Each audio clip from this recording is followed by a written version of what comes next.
আপনি আপনার বয়ফ্রেন্ডকে বলবেন যে তুমি যদি আমাকে সত্যিই ভালোবাসো, তোমার ভালোবাসা যদি সত্যি রিয়েল ভালোবাসা হয়, চলো আমরা বিয়ে করে ফেলি। মাথায় রাখবেন, প্রকৃত পুরুষ যে, বীর বাহাদুর যে, সে আপনাকে বিয়ের কথা বলে আপনার ইজ্জতে আঘাত করবে না।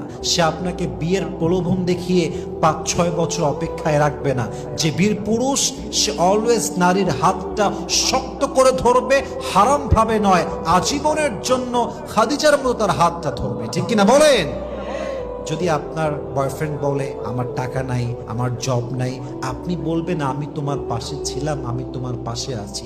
আমি যদি তোমার হাত না ছাড়ি, যদি আমি তোমার সঙ্গে থাকি, যদি আমি অলওয়েজ তোমার হয়ে থাকি, হালাল ভাবে হয়ে থাকি, পৃথিবীর সবাই আমাদের বিরুদ্ধাচারণ করতে পারে, কিন্তু আমাদেরকে রহম করবে একজন। তিনি কে?